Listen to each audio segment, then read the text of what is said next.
Right, hello, we're back, I hope, and, well, no, I'm not even sure now.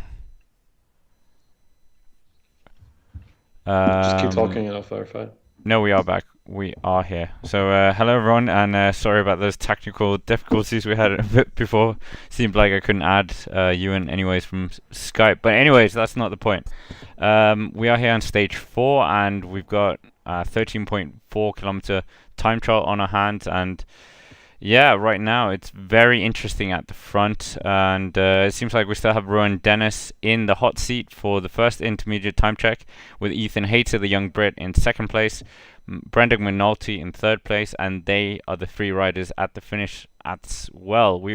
Got Joao Almeida is out on the road right now. He's just passed the first intermediate check, 9 minutes and 3 seconds, so he's ninth provisionally on the first intermediate time check, which isn't the best result for the Portuguese national champion. But anyways, sixth for Yves Lampaert, the Belgian national champion as well.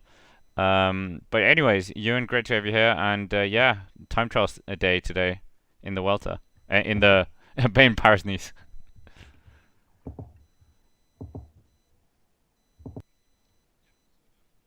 Yep, so out on course right now, Stefan Kung as well. Don't forget him, the European champion. He is also on course.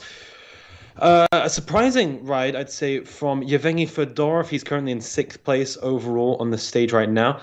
Alex Kirsch as well for fifth place. A couple of surprise rides there from these riders. Simon Carr as well, riding well, which bodes well for the mountains and for Nielsen Paulus's attempt later on, as well as the Swiss rider Stefan Bissegger, who is going to try and get his second Paris stage win, well, his second Paris time trial victory in a row. But it looks like Stefan Kung now, as he comes into just past, is going very close, very, very close to the time of Rowan Dennis, but he is just less than 1 second slower. So Rowan Dennis still in the lead at the intermediate time check. Yeah, Rowan Dennis, he was saying in the interview, well, actually, no, it looks like we've got Stefan Kung. No, sorry. Pro Cycling Stats, of course, they're taking a bit of a while to update. But Rowan Dennis was saying earlier that he's always had strong time trial teammates, so he's not really worried about that. He's just going to focus on himself. He was citing that he's been with Philippe Bogana, Stefan Kung, etc., etc. So, but he's definitely thrown down a good time to start with. But anyways, any Connor Swift fans, he's finished 17 minutes and 33 seconds, so he won't be challenging the top 10. But anyways, in terms of riders coming up, Ewan, who do you think? Dylan Barr's coming up, and in a few minutes. But is there anyone who's catching your eye in particular? Well, I'm just going to update you that Ryan Tarama, sorry, that was confusion there from Pro Cycling Stats. Who else do we still have left on the stage? Well, of course, Stefan Bissegger, Roglic, and the Jumbo guys, as well, contending for the stage win today. Well, a couple of the big riders we're hoping for have bowed out, including Max Schachmann, who has not started today. So has Ben O'Connor. But in terms of stage favorites, maybe Jack Haig, Vlasov. It's hard to tell. Ugo Yeah, Ull for Israel Premier Tech. Who knows? we'll have to see if Wout van Aert can maintains his brilliant record of finishing inside the top three for Paris-Nice, and yeah, we have that battle going on with GC as well. 1 second between him and Christophe Laporte, and then a bit further back we have Roglic. So yeah, it could be a very interesting dynamic if Wout van Aert. We spoke about that, of course, on the podcast. But yeah, if Wout van Aert takes the jersey, are they going to be completely working for Primoz Roglic, or will Wout van Aert try and just hang on in the Calder Turini stage and see if he can actually stick with Roglic and then win it? Maybe, but I just don't think Wout van Aert's going to win this race overall. The only situation I see that happening is if Roglic comes down in a crash, which is fairly likely. But I just don't think Wout van Aert's going to be anywhere near as strong as Primoz Roglic when we get to the mountains. Yeah, we'll have to wait and see. He proved us wrong, of course, last year in Tirreno Adriatico. Who thought that he could drop some of the riders that he distanced there? But Nonetheless, Ugo Ull is coming up soon as well. The Canadian from Israel Premier Tech. Ion Izagirre, of course, who, well, many people forget that actually finished quite high up last year. I think it was on the podium, if I'm not mistaken. But of course, a supremely dominant 1 week stage racer in the past. Will he be able to do it now with Cofidis? Probably not likely. And yeah, third place last year. I thought that was right. There was an Astana. Well, Schachmann was in a Astana sandwich on the podium. Exactly. There will not be that situation this year. Maximilian Schachmann has pulled out. As we see Damien Touzé cross the line, he finishes in 18th place, the rider from AG2R Citroën. Their chances today, well, they're hoping to keep their guys in GC out of danger. Aurélien Paré-Peintre being their leader. Next up, Ion Izagirre in the Spanish national champions jersey. Ion Izagirre, who's won stages of the Tour de France and La Volta a España in the past, most recently in 2020 on a rainy day in Spain. Nevertheless, Stefan Kung, 2.7k to go as we head into Montluçon, a town which does boast two big cycling stars. Florian Vachon is from Montluçon, as is Roger Walkowiak, or Walkowiak, however you want to pronounce it, the Tour de France champion from the 1950s. In fact, 1956 was the year he won the race overall. He died in 2017, but he's from this town, Montluçon. Yeah, it will be interesting to see what happens at the end of the stage. Stefan Bissegger, of course, well, the two Stefans really want to try and get this. Ricky, great to have you here, is picking Bissegger. So, Bissegger, of course, last year rose to prominence after taking the victory in Paris-Niza. So he could do that once again. And it would be an incredible win for the young rider who's already taken a scalp this year, defeating Philippe Pagana in the UAE Tour. Ewan, do you think Stefan Bissegger has the form to do it today? Well, just to inform you guys, 40 seconds of a deficit for Joao Almeida in the finale. Joao finishes in 6th place.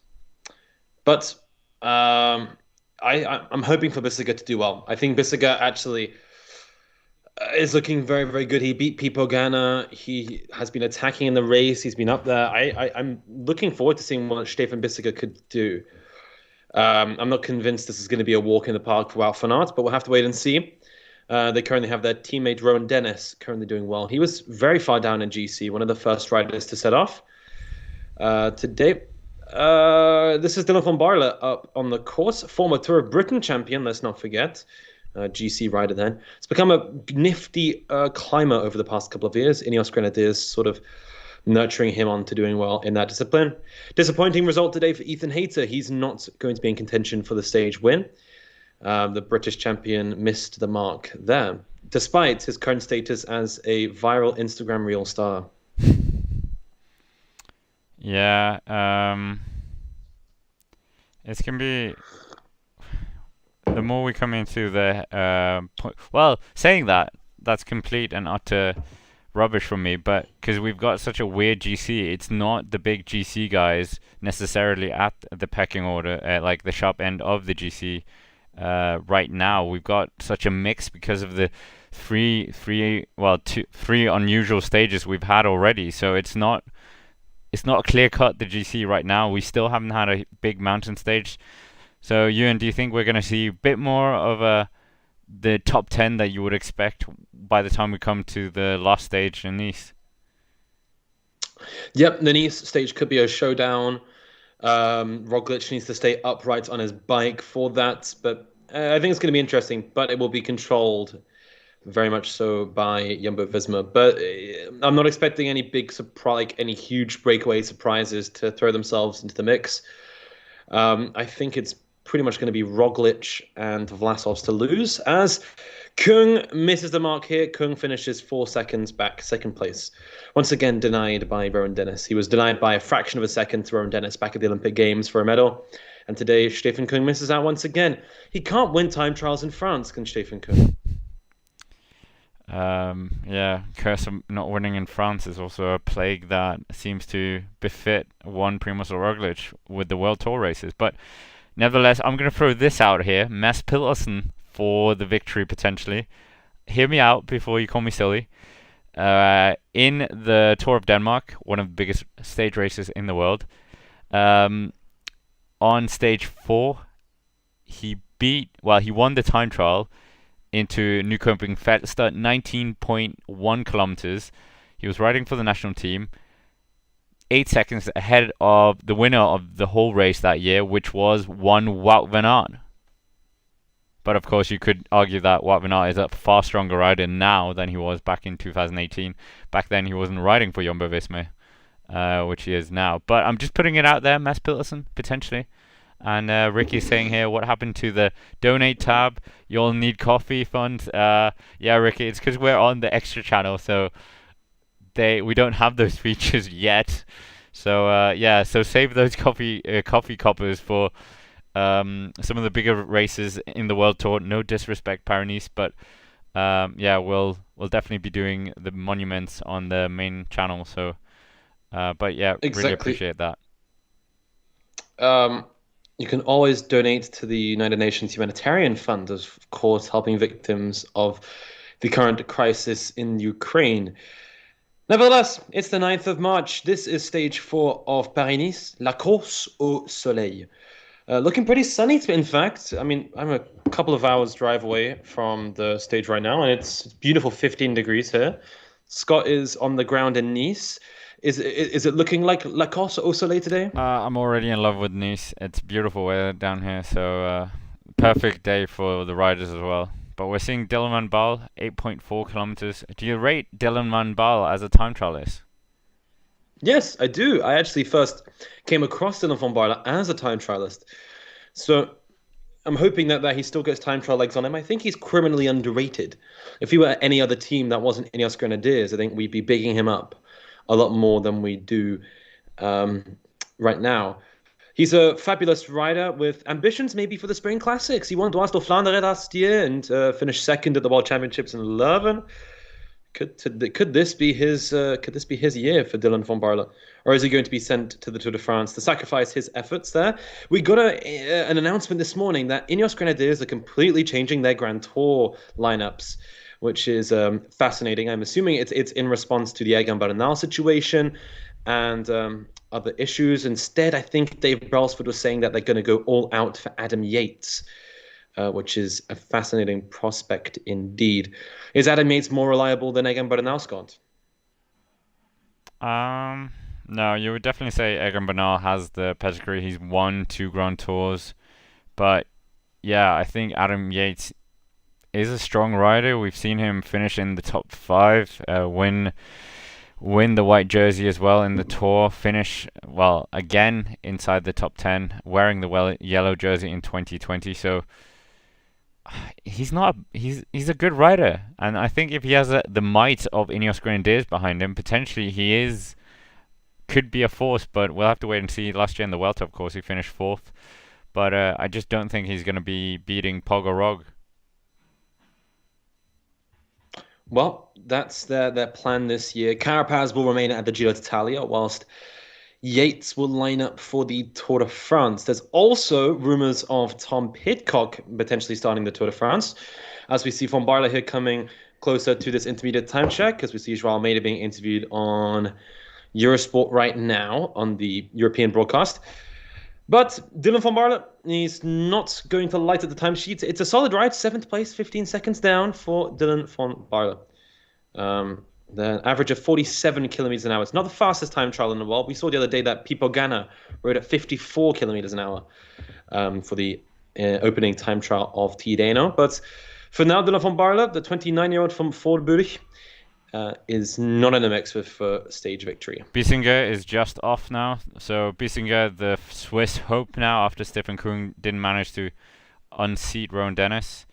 Or did I just see incorrectly here? It seems like he has just gone off. Yeah, exactly. Stefan Bissegger's on course. But yeah, we can just see Dylan van Baarle looking like he's going to be catching his Miniman, who looks like to be an Alps and Phoenix rider. But Stefan Bissegger with that very iconic helmet, and we'll see if he can do something here, because he's been absolutely phenomenal in most of the stage races he's been in. Of course, he took a win as well in Switzerland, but that was on a road stage. But yeah, he definitely is the future of time trialing, I would say, and definitely the heir to Fabian Cancellara that we all thought Stefan Kung. Well, Stefan Kung is a very good rider. He's just not the level of Fabian Cancellara. Yep, we're just seeing now Dylan van Baarle passing Christian Sparagli. He drifted for an awful. He drafted there for an awful long time. I don't think that's really allowed. But what Dylan van Baarle now ahead, wearing number 4 for Ineos Grenadiers. Sorry, wearing number 40-something, 47 for Ineos Grenadiers. Yeah, I really like Stefan Bissegger, one of my favorite riders actually. As we see, yeah, did you see that? 30 seconds. That's bleak for him. 34th place. Yeah, Guillaume Martin almost going backwards in that time trial, unfortunately, in terms of GC time. Yep, and Stefan Bissegger wearing this almost Star Wars-looking helmet as he tries to push forward and push for glory today. Stefan Bissegger versus Rowan Dennis. Who's going to get the best result today? Well, I'm hoping for Stefan. I'm hoping for EF to get the ball rolling at the World Tour level. Well, sorry, to get the ball rolling here at Paris-Niza. They have won here a couple times in the past. Bissegger won here last year. We saw Danny Martinez win his first big stage back in 2019.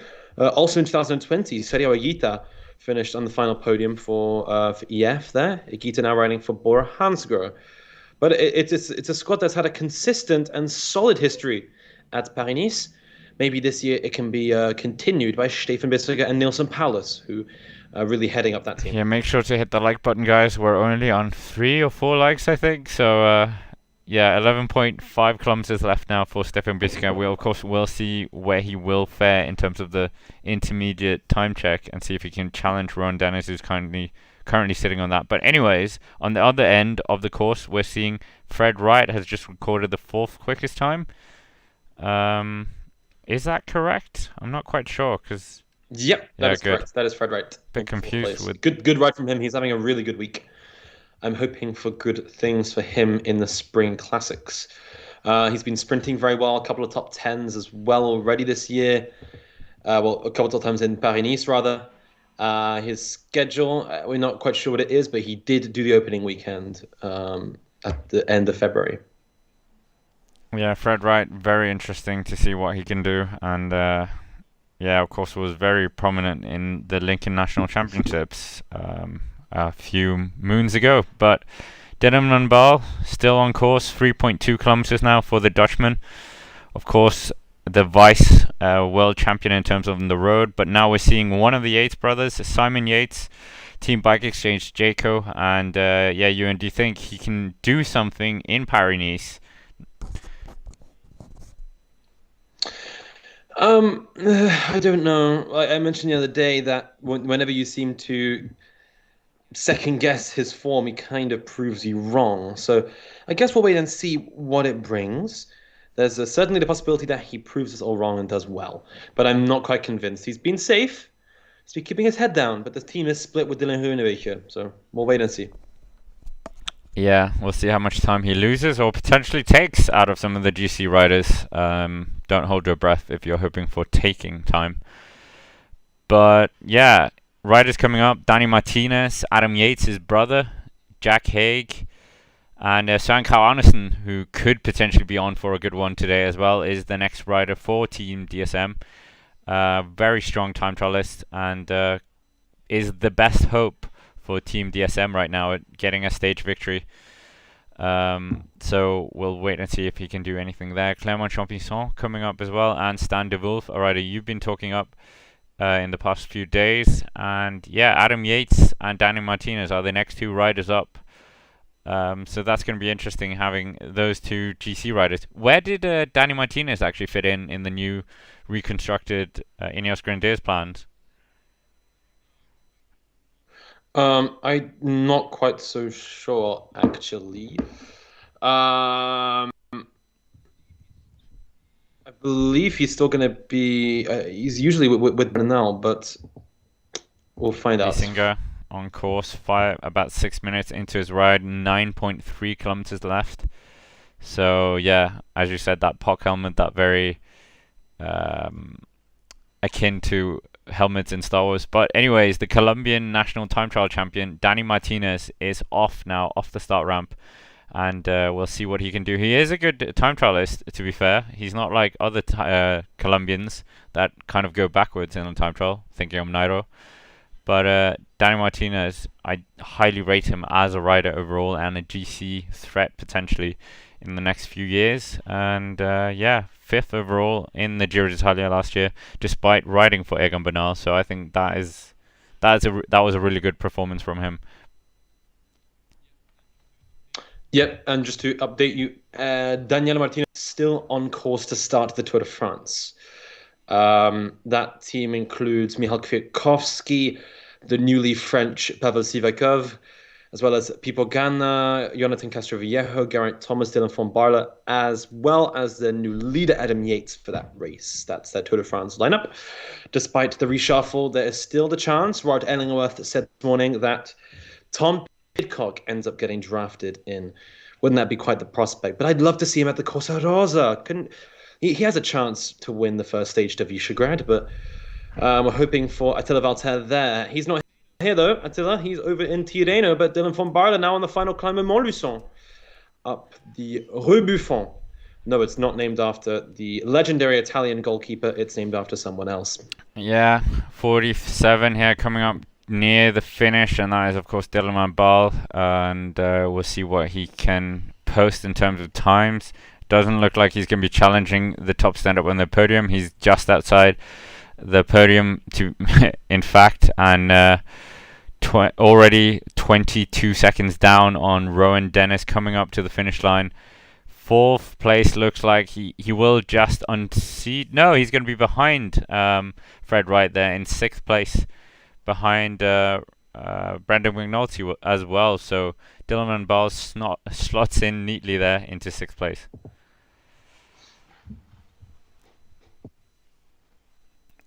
Anyway, yeah. Yeah, exactly that. At the moment. But Bissegger now, just riding round the Étang de Sceaux. This is where we will have the first time check of the day. Round this swamp, lake, whatever you want to call it.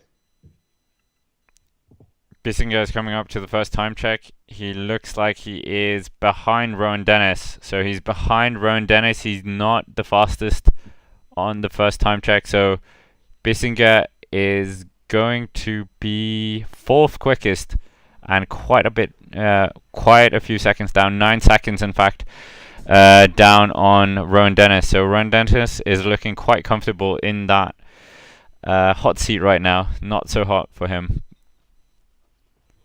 Well, that's a shame. I was hoping for good stuff from Bissegger. Hasn't happened today. It's a shame.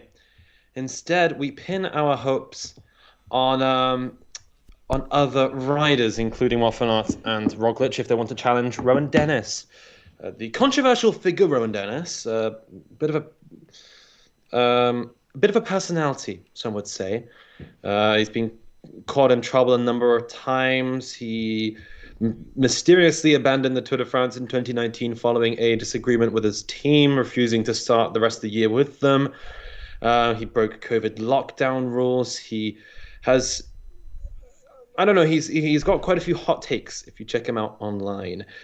But he's the man currently leading the Australian champion as Simon Yates swoops past the rider from UAE there. Is that Juan Sebastian Molano he's overtaken with quite some fashion? It is. Wow, that was rather quick for Yates. Yeah, very uncharacteristic for a climber. But David de la Cruz comes in 13th quickest, 41 seconds down on Rowan Dennis. So the Astana hope right now, it doesn't look that hopeful, to be honest, for another podium spot for them like they had last year with 2. So it's not even going to be 1 this year. But Nairo Quintana is coming up in about 6 minutes. Of course, we are... I heard Ben O'Connor is not on, has abandoned as well. So I don't think we're going to have the Australian here. Yeah, it's a shame Ben O'Connor has flu, so he's not starting today. Doesn't want to pump through those germs around his body, which is a shame. Understandable, though. He was riding well. He was staying out of trouble, and in that front group, he was actually roughly on the same time as most of the GC guys there. So probably no Ange Dessert podium unless Aurélien Paris-Peintre does something special. But Søren Kragh Andersen, we're with him right now, the Dane. Can he do it here? I would love to see it. DSM would love to see it. They haven't had a win all this year, so yeah, he would definitely lift their spirits if he did so. Of course, he took a victory in Paris-Niza, if I'm not mistaken. Yeah, in 2020. Similar kind of length to this, 15.1 kilometers. And yeah, do you think Søren Kragh Andersen could pose a threat here for potentially a top 5, top 3?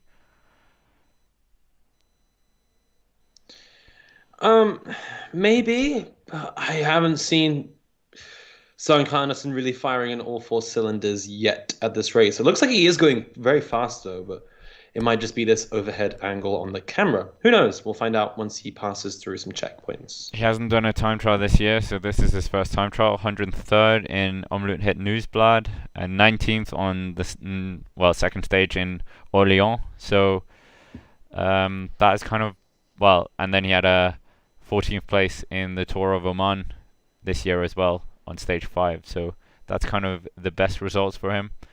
Don't really think. Who knows if he's in form? Many of the riders use this as kind of a prep. But anyways, a rider who's flying right now, Simon Yates, and looks like he is going to be challenging potentially Rowan Dennis for the quickest time on the first intermediate time check. Yeah, we'll just wait and see. Looks like, yeah, Simon Yates is the quickest rider on the first intermediate time check. Who would have thought that? Simon Yates flying, absolutely flying. Exactly. When I say you can never second guess where Simon Yates is in his form, he just proves it there. There we go, top of the timesheets.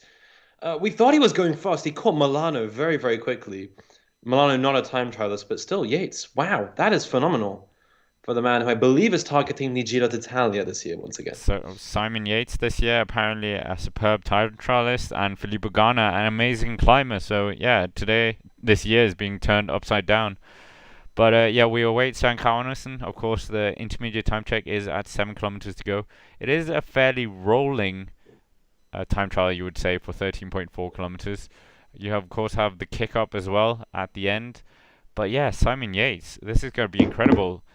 Søren Kragh Andersen's not going to be able to challenge him here. He's outside the time of Simon Yates, and also outside the time of Rowan Dennis. So yeah, incredible. Absolutely incredible. He's putting 14 seconds into a rider like Søren Kragh Andersen. I would never think 17 seconds even.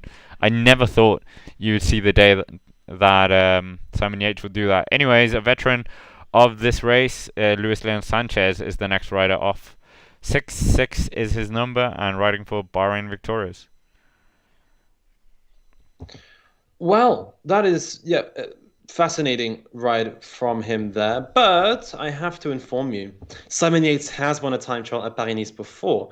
Back in 2019, he won the time trial stage there just south of Avignon. On that stage, he beat Neapolitan Michal Kwiatkowski on his way to what was a solid week of racing for Simon Yates there. So we're seeing Danny Martinez. He's outside the time of Simon Yates. I almost said Adam. But it looks like he's going to be inside the top 10 or top 5 here, provisionally, on the first intermediate time check. So good ride for Danny Martinez, the Colombian national champion in the time trial discipline. And yeah, you were saying 2019. I can't remember that time trial at all. Was it the Col d'Ez? No, it wasn't Col d'Ez. They haven't done Col d'Ez since 2015, I believe. But yeah, it's a stage that has been wiped from my memory flat as well. It had a hill at the end. True. But fair play to him. Number 203 now being called by Stefan Bissegger. That would be the rider from. That would be Sylvain Dillier, former runner-up in Paris. He's being overtaken by his countryman Stefan Bissegger. 2 riders there. Probably going to be in a breakaway together at some point, but we wait to see what Bissegger is going to bring us. The time to beat is 16 minutes and 26 seconds. Yeah, he's coming up. 300 meters to go. Doesn't look like he's going to be beating it. Well, who knows, really, we'll see. But 8% here at the finish. Really pumping everything he can out of the bike in that very beautiful kit, you have to say, that pink kit that you're a huge fan of. It looks like he will actually just about be inside. No, 200 meters to go. Can he cover 200 meters in 10 seconds? It's going to be tight. It's going to be tight. I think he might just miss out here on Rowan Dennis. Yeah, missed out. Yeah, well, Bissegger is not going to be his day. He can't replicate what he did last year, which is not what he had in mind. But Stefan Bissegger will finish within the top 10 of the stage, no doubt. Just rolling around the final corner. It hasn't been his day today. We were hoping for more, especially given how aggressive he's been the past couple of days in the GC. 14 seconds back. Yeah. Fourth place for Stefan Bissegger, 48 kilometers an hour average speed. Yeah, so right now we have Rowan Dennis still out in front, surviving the onslaught from a lot of these riders. And behind him, he has a sandwich, if you will, made up of a Swiss Brett, in form of Stefan Kung, Ethan Hayter, Stefan Bissegger, and then Fred Wright, who's doing superbly right now. But yeah, we said no Ben O'Connor here, unfortunately. And yeah, Alexander Vlasov is coming up in 5 minutes, so that's going to be very interesting. And then we're going to really in the thick of it in terms of the GC. Yep, exactly that. But Adam's brother is currently performing very, very well. It must be interesting for them now on different teams. They're riding the same race with the same ambition. Do they would they talk to each other in the peloton? Do you reckon they what do you think the vibe is like between those two?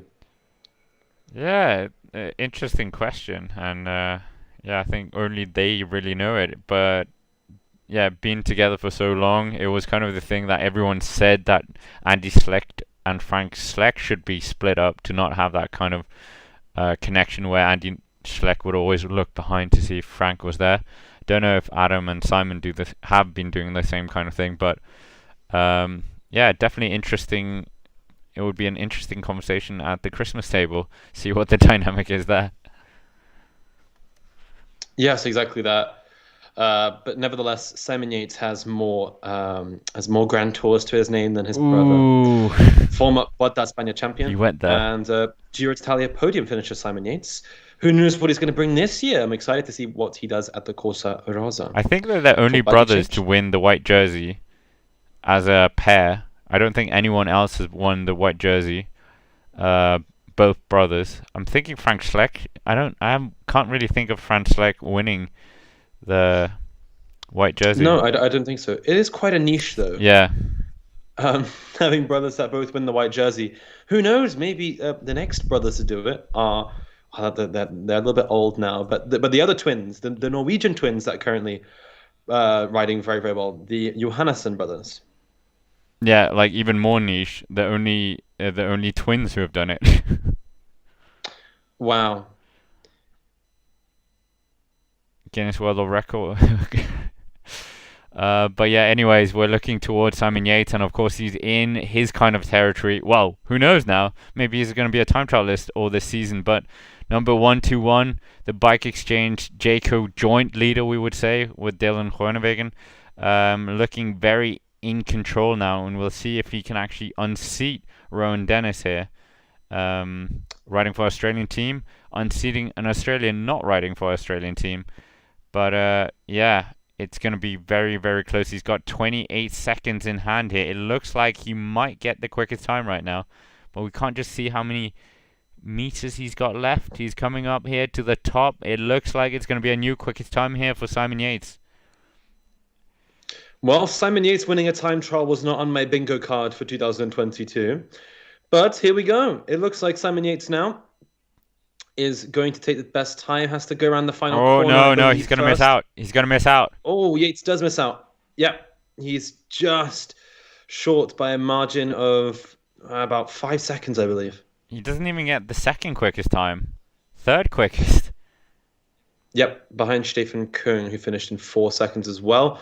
4 seconds slower then. Simon Yates almost taking the big cheese today.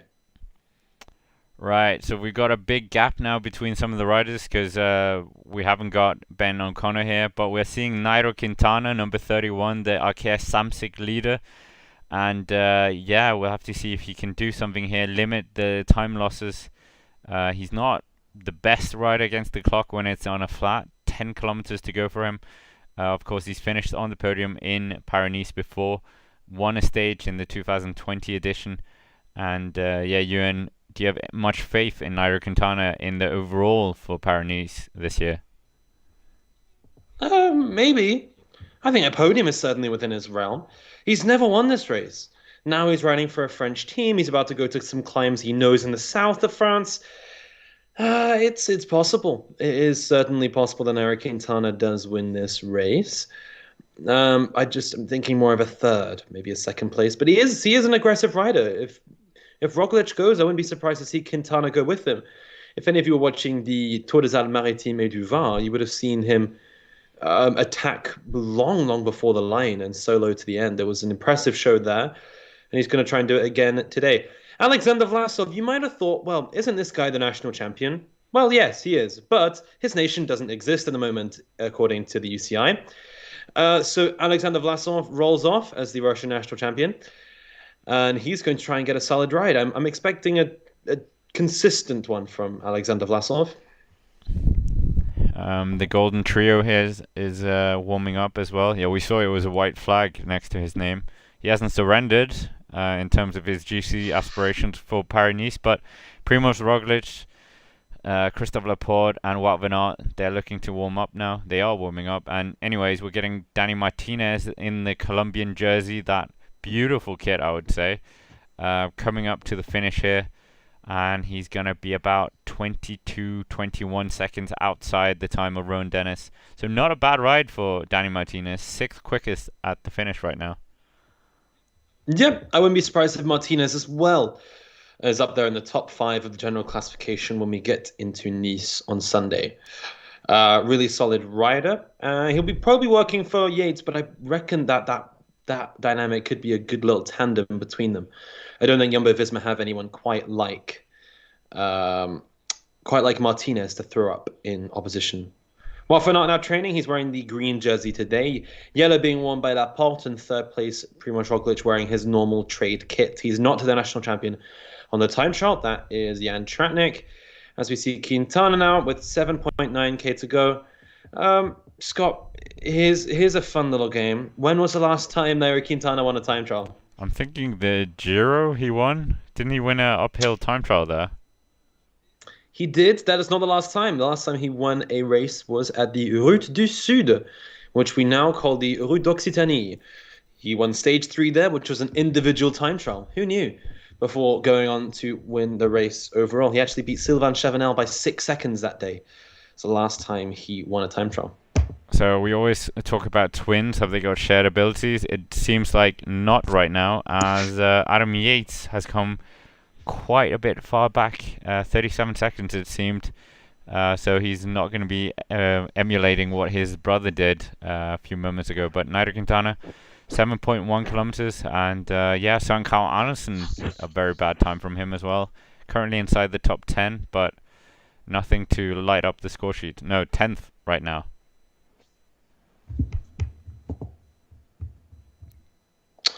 Yeah, exactly that. Disappointing from Yates. A rider we spoke about the other day as well, Andreas Leknesund, is in 12th place. Disappointing for him as well. I was hoping for him to go well. Ugo Ula as well, 17th. Rider who has finished in the top 15 of Tour de France stages before. Also, Bauke Mollema in 10th. That's a rider we haven't spoken much about. But who knows? Mollema, a bit like Yates, you can never second guess his form. Yeah, Nairo is not going to be challenging here at the first intermediate time check. He's already 37, 38 seconds down. He's nowhere near the line right now. Well, he's quite close. 42 seconds, 41 seconds even, is his deficit after 7 kilometers.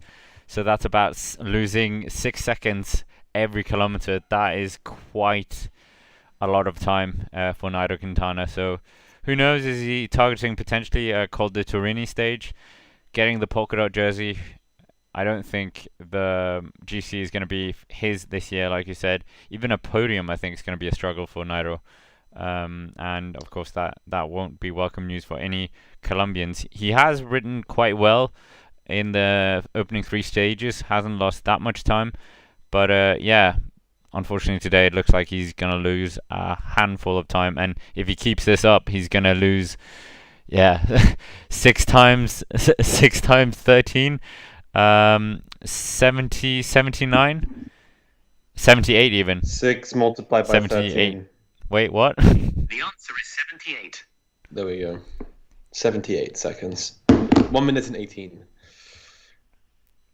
Christophe Laporte, do you think it phased him that he crashed yesterday? He is wearing the yellow jersey in arguably the second biggest French race in the world. Might be an insult to Paris-Roubaix. No, I mean stage race. Stage race.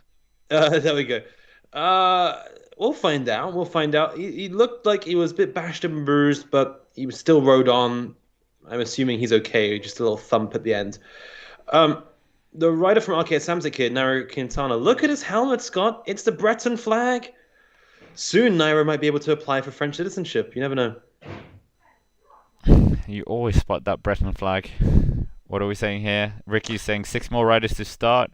Laporte took a cheeky landing yesterday, hurt knee too. Hopefully he's not too sore. And is saying tailwind hurts shorter riders. Well, that might explain the Simon Yates situation. He's a smaller figure to Rowan Dennis, but Stefan Bissegger is a big guy, and he was not helped out by the tailwind. Nairo, man, well, he's pretty small in figure. There's something about Nairo nowadays where, because every Grand Tour contender nowadays is such a good time trialist, and even in his day, to beat Chris Froome and so forth, you really had to be there in the time trials, and they just don't have that. Doesn't have that edge. So I think nowadays to power through is going to be really difficult.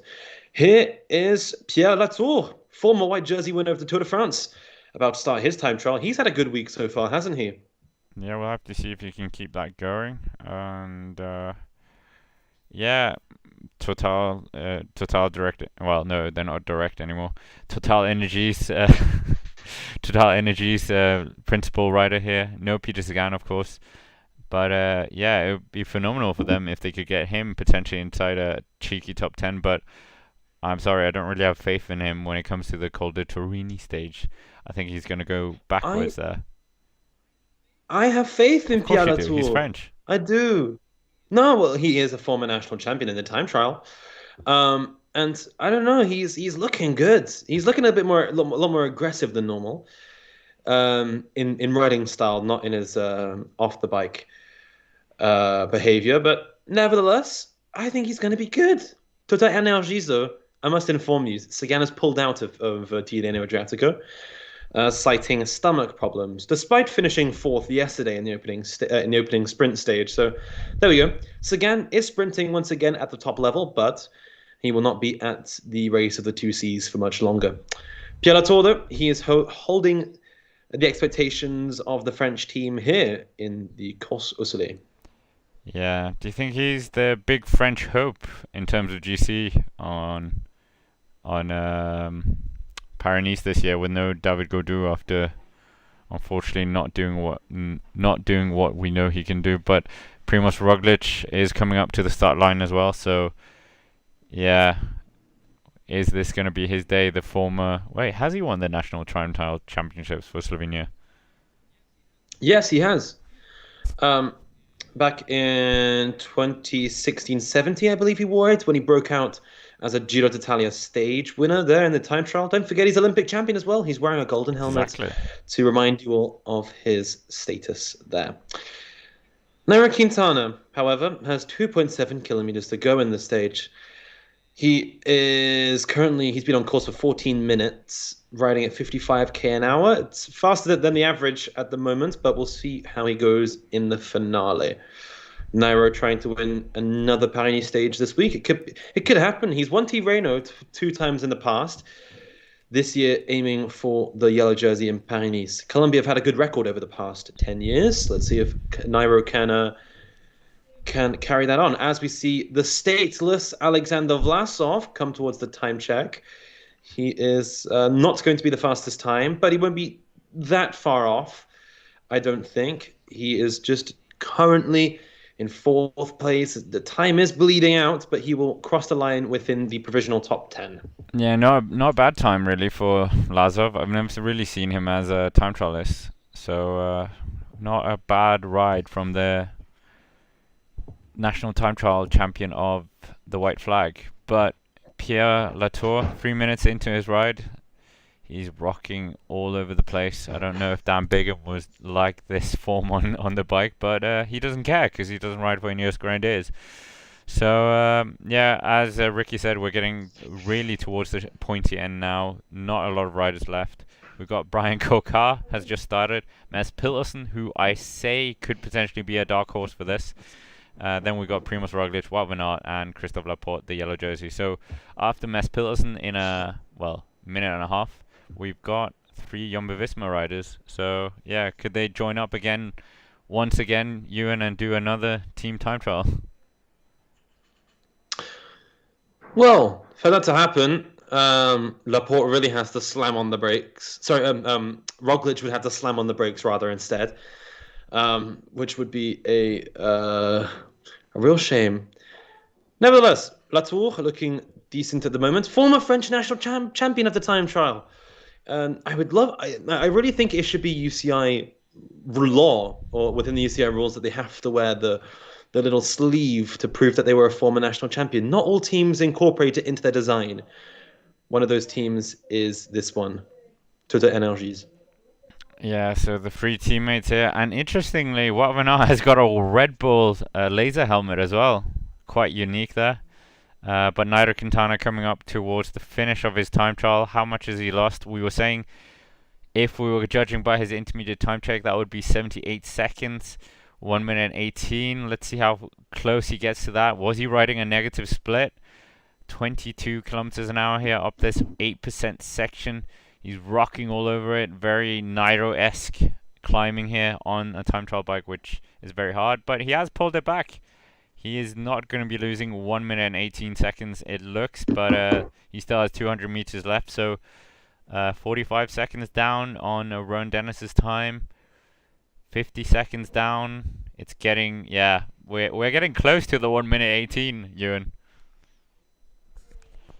Yep, exactly. I'm going to say, aren't we? We're almost the reincarnation of Alan Turing here with our calculations on course. 1 minute and 18 looks a little bit more viable right now. I'm going to say 1 minute and 10 is when he crosses the line. Yep, there we go. Boom. 47th place at the moment. Vera is saying have team time trials just gone out of style, and I hate it so much that we don't see more team time trials. I think there should be one at every single Grand Tour. But I think Ewan is just talking to himself. The voices in his head talking about cycling. But nevertheless, we're seeing the Olympic champion has set off now on that beautiful Cervelo. And look out on the channel tomorrow, I think. I'm going to make sure to share some of the tech from Paris-Nice. Basically just some of the bikes that have been on show. We know what they are, but it's just nice to see them up close and personal. But yeah, we've got the yellow jersey and the green jersey set to start as well. Of course, they've got a bit of a time gap, a bit of a buffer between the riders now. I think it might be 3 minutes. Normally it is around the 2 minute mark. And it's only 2 minutes. So they haven't done, as we've seen in the Grand Tours, of sometimes having 3 minutes. Or even the Olympics, Ewan, we remember that, where they had a 40-minute break between the waves of riders. Yeah, exactly that. Roglic here on his own, 1 minute into his ride, the golden helmet.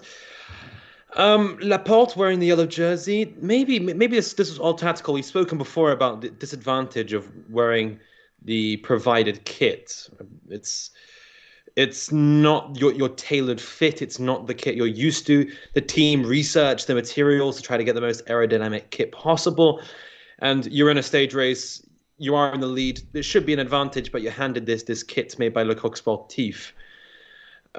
It's may be a disadvantage, which is why they've placed Roglic in third instead of handing him some of the stage victories early on in this race. Wout van Aert, though, will be wearing the Le Coq Sportif kit for today in the green jersey.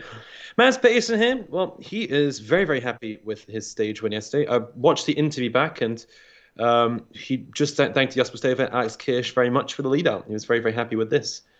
His first World Tour win in a while. But Wout van Aert begins, and he starts his course against the clock. What can he do? Potentially a stage win. Potentially a yellow jersey. Of course, they have already got one of their teammates, Jumbo-Visma, on the quickest time of the day, and that is Rowan Dennis. But nevertheless, in terms of our poll, we've got nearly 50 of you have voted, and I voted as well. Ewan voted probably as well. 43% of you backing Primoz Roglic, the Olympic champion, to take the win. Wout van Aert, 31% backing him to take the win as well. But it is very interesting having those two. But Pierre Latour, what a time here! And you were just talking about his credentials, being a former national champion for France and 4 seconds down on the intermediate time track. A really, really strong form from him right now. It's almost like I told you so. It's almost like I said Pierre Latour's a good rider. Former national champion. Let's go, Pierre Latour. Nevertheless, it's time for the final rider of the day. It is Christophe Laporte. Chris Dorr, as some call him. Riding in yellow. Final rider on the day. He, of course, took the first stage. Came down in a crash yesterday after colliding with Kevin Genietz. But after him, well, all eyes will be on the course. And this man, Primoz Roglic, what can he do? He is just 5 kilometers away from that time check. Yeah, it's going to be interesting to see how, well, when we get the first time check of the two, the Olympic champion and the vice world champion, and see what they really can do. But I think it could be interesting if Wout van Aert takes the yellow jersey, what will happen in the team. But yeah, we'll see.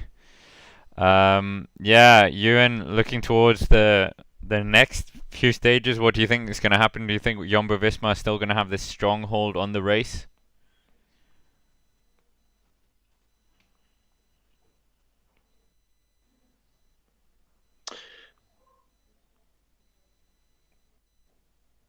I think we might have lost Ewan. Yep. Yeah. I missed So, that question what do you think is going to happen over the sorry. next few stages? Oh, I cut that away because we've got Vlasov coming up, the nationless rider coming up here.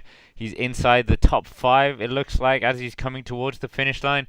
It looks like he might just stay inside the top 10 as the 5th place disappears from his grasps. 22 seconds, 23 seconds, 24 seconds down on Rowan Dennis. 7th quickest time provisionally, and I think that's not a bad time from, I was about to say the Russian, but he is Russian. Vlasov, the now leader for Bora Hansgrohe, now with the 2-time Paris-Niza winner, Maximilian Schachmann, not starting today. So that's a shame. But Mess Pilterson coming up here as well, heading towards the first intermediate time check. Will Mess, not restore my faith in him, but will he pay off the faith that I've put into him for this stage? Of course, beaten Wout van Aert before in a time trial, if you didn't hear that before, in the Tour of Denmark in 2018. Of course, that is a while back now, but still counts, still is there on the record books. But yeah, we'll see if he can do something here. We don't even know if Wout van Aert is going to have the quickest time. Rowan Dennis, it looks like his time has been absolutely incredible, managing to hold off the 2 Swiss Stefans. And yeah, Christophe Laporte, he's going to have to ride the time trial of his life here to keep that jersey. Exactly. Mads Pedersen has won 2 time trials. In fact, the first of which was in 2017 at the Tour du Poitou-Charentes up in the north of France. He beat Jonathan Castroviejo there when he was actually the reigning European champion. So fair play, he can time trial it when he wants to, but we're going to see if that materializes it today. Will Maz get success, or will Maz make a mess of it all? We're about to find out as he gets closer and closer to the time check. Currently in the green numbers now, but for how much longer will that last? This is actually, I will admit it, quite a strong ride for Mads Payson. He is within the top 5 provisionally. Yeah, it's like if he's got Fourth something place to ride at the for, time he'll check. ride for it. And yeah, we'll have to wait and see. It would be good to see if he could do something, but I think he's going to struggle in that back end of that course. But he's kind of an all-rounder with a bit of a pointy end towards the sprinting skill set, I would say. So he's definitely not a pure climber, but he can take the punchier climbs for sure. Yes, exactly. But I mean, he's not going to be winning on Turini. However, crossing back to Christophe Laporte, the current time that he has to beat is the time set by Rowan Dennis. Rowan Dennis, the fastest rider on course, with a 16 minutes and 26 second time in the finish in Montluçon. I'm going to say this now. I don't think Christophe Laporte has ever won a time trial, but I'm willing to be proven wrong.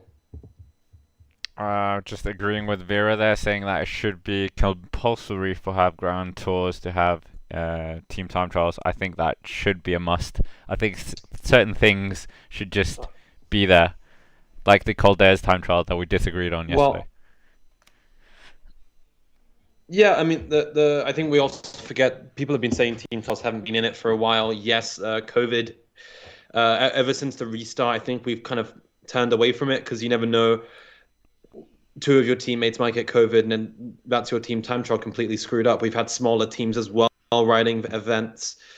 So, yeah, because of all of that, it makes it a little bit harder. But Roglic coming up to the time check. Is it going to be quicker, the Olympic champion, than Simon Yates? It'll be rather embarrassing if he does get beaten by Simon Yates at the time check, which is going to happen. Wow, Roglic beaten by Simon Yates at the time check after the first half of this Paris-Niza time trial. 4th place at 6 seconds. Absolutely phenomenal from Simon Yates in that blistering 7 kilometers here. Who would have thought this? 6 seconds down on Simon Yates. Exactly. That also, I mean, Roglic is the Olympic champion. He's won Grand Tour time trials. He knows how to do this discipline, but at the moment, it looks like he's just getting outfoxed by Yates, but there's still a possibility that he brings it back in the second half. Team Sky historically rode negative splits, where they go harder in the second half of the course. Let's see if Roglic does the same this year on this stage.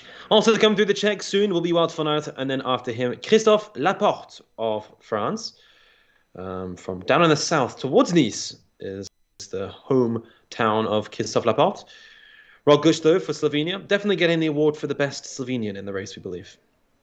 As Pog is in Italy. Yeah, he gets that award in most races. But 9.3 kilometers left for the yellow jersey wearer, Christophe Laporte. And yeah, I'll try and figure out what his best time trial has been. But it seems like Pro Cycling Stats has crashed a bit.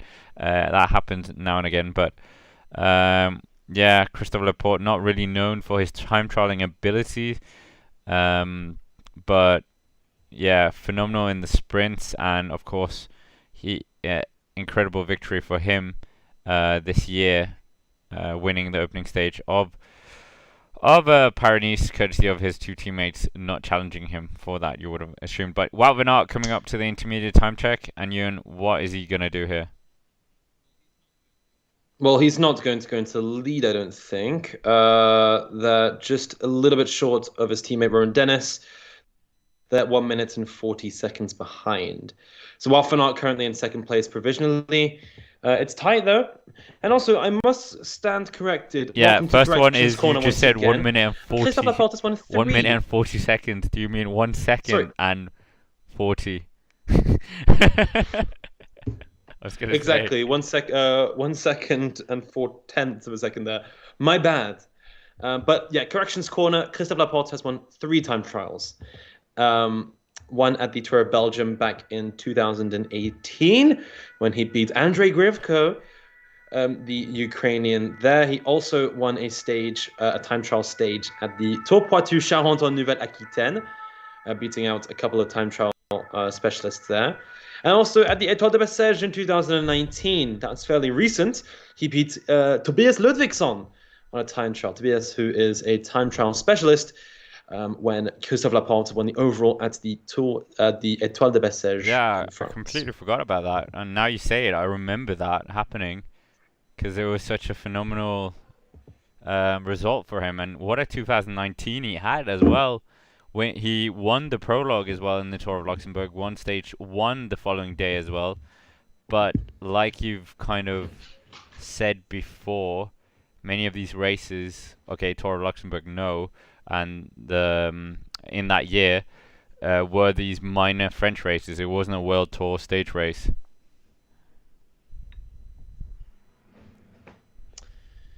Exactly. Second stage of the Tour de France there, the stage into Pau, that was won by Arnaud Demar. That was probably his best result of the year, I'd say. Yes, with a couple of good wins there. Trobriand-Léon, which is the Breton equivalent to Paris-Roubaix. But Laporte currently time trialing rather well. I'll give him that. It's going to be within a couple of seconds of the race leader. So this is going to cross the line with a 10-second deficit, 8th place provisionally for Christophe Laporte. Remember, if you haven't already, hit the like button on the stream. We're only on 13, and if you haven't already, make sure to subscribe to the Cycling Day and Extra channel. And of course, we haven't abandoned the main ship. We're still doing videos over there. But yeah, anyways, 4.5 kilometers, Wout van Aert in the green jersey. Looks like he is going to be swapping that out for a potential yellow jersey. But who knows? He could bottle it in the second half of the stage, and Christophe Laporte could save that jersey, but it is not looking likely right now. And about a 9-second deficit at the intermediate time check between the two of them. Exactly. It's a little bit of a deficit there, but it's still up in play. Wout van Aert's probably looking for the yellow jersey, which looks possible right now, whilst Roglic is trying to conserve his time in GC. Whatever happens today, I think it is going to be a Jumbo-Visma rider who will ride in yellow tomorrow as we head into the Rhone Valley. But which one will it be? Will it be Roglic? Will it be Van Aert? Will it be Christophe Laporte? That's the question. Yeah, it's a closing moments of the stage. And Roglic, is he going to take another victory as an Olympic champion? And I say another. Has he actually taken one? He hasn't taken a time trial victory. The Bretagne, he took 2 stage wins there. Yeah, true. Against the clock. But not this year. Mads Payson he has only raced 1 race before this, but Mads Payson currently wrestling with the bike. He's not going to get the stage victory today. It's not going to be another Danish victory on this race. Instead, it looks like it's going to be going to Australia. Mads will finish within the top 10 if he just holds up the pace now. Roughly 18.9 seconds back. So 7th place for Mads Payson with a 48 kilometer an hour average. It's not the fastest time trial in the world, but I think that's because this route is a little bit hilly in places. But Mads Payson, within the top 10, we believe, for the stage. We still have a couple of riders left. Pierre Latour, by the way, finished 5th on the stage. So good finish for Latour, the best of the GC riders. The second best of the GC riders behind Simon Yates. Yeah, today. A good rider from him. Ethan Hayter is still up there. Stefan Kung still in 2nd place. Rowan Dennis still on that hot seat. He's been there a long time already. And it looks like the Aussie might be sitting there a bit longer for sure. Exactly. Rowan Dennis destined for the hot seat for as long as possible. And it's going well so far. Roglic looking at ease. Roglic looking very, very comfortable. Dennis looking at ease. Dennis looking comfortable for the stage win. But we wait to see what happens when the Olympic champion and the former Belgian champion come to the line. Roglic now within the final kilometre, Montluçon. He's uphill. He's climbing. And he has 25 seconds until the time of Rowan Dennis slips past. Yeah. Can he do it? Roglic this year, right the wrong of last year. He's been such a strong rider throughout the last few years, and it looks like he might just... Yeah, he takes it. 4 seconds, 4.5 seconds quicker than his teammate. So unfortunately, Rowan Dennis isn't gonna win it today. Well, there we go. Negative split it was for Team Jumbo-Visma, so look out for Wout van Aert in the end. But Primoz Roglic there could be on the verge of making his first time trial victory of the year. It's the discipline that we first really knew him for back in 2016 at the Giro, winning a time trial stage there through wine country. And today it looks like a very good day for Roglic. We'll wait to see what Van Aert can do. But at the moment, it's just confirmation. Roglic 4 seconds quicker than Dennis, 8 seconds quicker than Kung. Yates sits in fourth at 9 seconds. I'm still shocked by that ride from Yates. But 500 meters to go for Wout van Aert. Can he win the stage? It looks very likely right now. Laporte is probably That's a good time. That crash 15 yesterday. minutes and 13 seconds. Ricky made the point that he might be sore after yesterday's crash, Laporte, but Wout van Aert is within the last 400 meters here. He's pushing on 15 minutes and 32 seconds. He is, of course, looking at the time of 16:22 if he wants to take the victory. Will he want to take the victory? Well, can he take the victory and the jersey here? That's the big question. 15:44, 15:45, 35 seconds to get to the finish line here for Wout van Aert, the defending vice world champion here, and wearing the green jersey. He's not finished outside the top 3 this year, and he's going to be well inside the time here of Primoz Roglic. Wout van Aert dethroning the the Olympic champion. It seems he's still got, I think it's at 100 meters. 100 meters, he's got to basically beat Usain Bolt if he's going to get to the finish here. 25 seconds. Is he going to make it? Is he? Yes, just about 2 seconds. 2 seconds quicker than his teammate. He's just made it, just pipping Primoz Roglic there. I don't even know if Primoz Roglic made it to the hot seat. Who knows, really. But yeah, Ewan, that was an extraordinary ride for Wout van Aert. Yep, exactly that. Clawing time back in the second half. Negative splits galore for Jumbo-Visma. But it looks like they're going to fill out the podium once again this year. Once again, they will be in control. But Laporte now within the final kilometer. Don't think it's going to be his day. But he has honored the jersey. He's ridden well. And Jumbo-Visma, well, they can be proud of their man. They can rest him up for the Spring Classics to support Wout van Aert to try to get Ronde van Vlaanderen glory, or maybe even Paris-Roubaix glory. We don't know when Mathieu van der Poel is starting. We're hearing rumors that he might be starting if at the start line of the Ronde van Vlaanderen. Also rumors that he might be going to the Giro d'Italia as well to tune up his form, but we wait and see if that is true. But Laporte now on the final climb in Montluçon. I would love to see Van der Poel at the Giro. That would be epic. Yes, exactly. Winning at Visegrad, maybe. But nevertheless, Christophe Laporte, the inevitable is the inevitable. He's not going to be wearing that yellow jersey tomorrow, but he definitely has rode valiantly in that jersey, held it since stage 1, well, since after stage 1.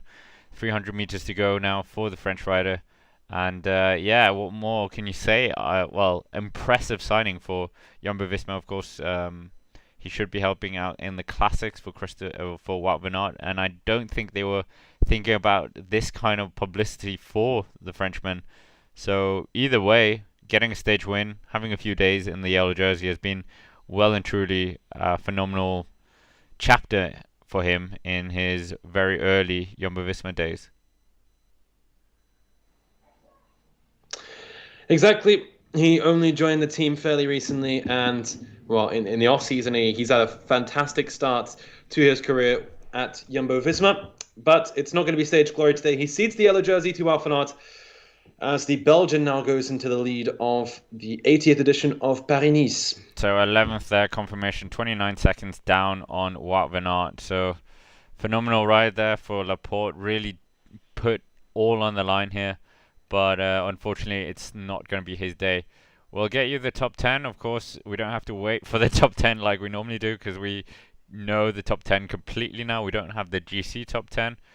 But yeah, let's just talk through that quickly, and then we'll all get on our way, and we'll get on with the race roundup. Of course, that is available on our podcast and should be available on the channel, well, whichever one we decide to put on.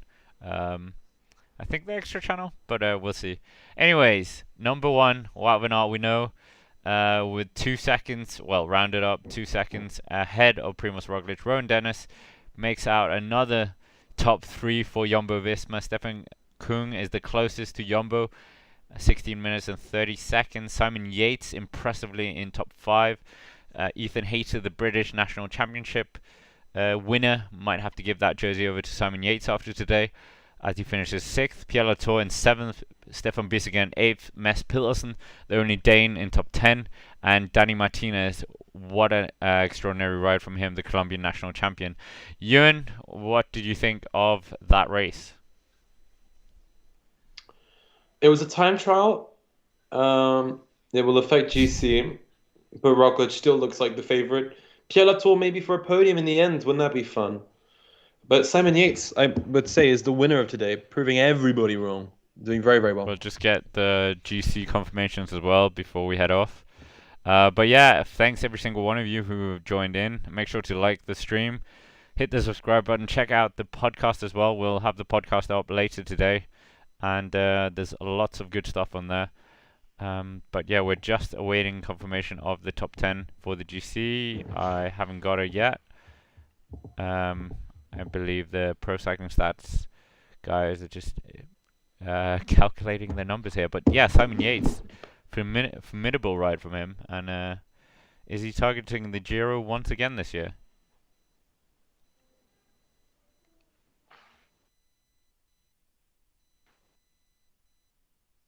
Provisionally on the start line of the Giro d'Italia, which is going to be a fun prospect indeed. Still haven't got the GC yet. So anyways, while we wait for that, we can dwell on what's happening tomorrow, stage 5. And yeah, Ewan, it's a bit more of a hilly affair, to say the least. Exactly that. We are heading down towards the Rhone Valley. Saint-Just, Saint-Rambert, not just one saint, but 2. As is where we start the stage. We go through Saint-Chamond, which is not far away from Saint-Etienne. We go up the Category 1 climb, Croix de Chauboret, which is the first Category 1 climb of the race. Then we head downhill towards the Rhone Valley with an intermediate sprint in Étable. After that, we go up the Category 1 Côte de Saint-Romain-de-l'Air, which is where I'll be standing tomorrow. So who knows if there's going to be live pictures at that point in the race, but always look out for me. After that, we dive down, cross the river, pass by Valence at the Côte de Toulouse. Then we pass through Beauchastel, which is where we will be later on this year at the Dauphiné. That's where that race kicks off. Then we have the Category 1 Col de la Mure. Before a little descent down and a sprint on the uphill section at Saint-Vincent de Durfort. Before a descent to Saint-Sauveur de Montagu at the end. Thank you for that, Ewan. We've got the top 10 now, so I'll just share furnish you with that information before we head off, and then get on to the race recap. And yeah, that's going to be very interesting later on. But anyways, Wout van Aert, first place in the GC. 10 seconds down to Primoz Roglic, his, well, who knows, team leader. Christophe Laporte moves down 2 places into 3rd, 28 seconds down, unfortunately for him. And then we've got Simon Yates that moves up 16 places now into 4th place, so that superior ride from him today really has shifted him up a few places. Pierre Latour, Ewan's favourite, 5th place right now. Mads Pedersen moves down 2 places to 6th. We definitely think he's going to disappear outside the top 10. And when we get to the lumpier stages, and then of course Dani Martinez, good position for him, 7th place. Alexander Vlasov, 8th place. Stefan Bissegger, 9th place in GC. And then Søren Kragh Andersen makes out the top 10. And Adam Yates just outside the top 10 in 11th place. So, yeah, Ewan, interesting. And a rider you can't see, Nairo Quintana, moves down 5 places into 17th. 1 minute and 55 seconds. So, not great for him. So, yeah. Also not great for Adam Yates, who is 1 minute and 21 behind Roglic. Oh, he's 1 minute and 21 behind Wout van Aert, which means he's got 1 minute and 11 seconds to make up on Roglic. I don't see that happening at all. I don't think any of these riders are really in a position. Maybe Yates to challenge Roglic, but it's looking a little bit more inevitable. Unfortunately for any Joao Almeida fans, he does move up 12 places, but he's still 3 minutes and 18 seconds down, 36th overall in GC. So potentially Joao will just use this as a training opportunity. Potentially we can see him going in a breakaway and go for the polka dot jersey. Who knows? So yeah, that should be interesting. Yep, we will see what that brings as well. But anyways, thank you all for joining. It seems like I might be on my own tomorrow, as Ewan is going to go for soul searching tomorrow. No, I'm kidding. But yeah, tomorrow, interesting stage. Make sure to join us for that. Make sure to subscribe to the channel, because this channel is growing a bit, which is great. And yeah, tune in for our race recap analysis later on. And yeah, that's basically it for us. Ewan, any final words? No, but keep your eyes peeled on the side of the roads tomorrow as we pass by the Category 1 climb, the Côte de Saint-Romain-de-l'Air. It's 6K at 7%. Somewhere near the summit of that climb, you will find myself. All right.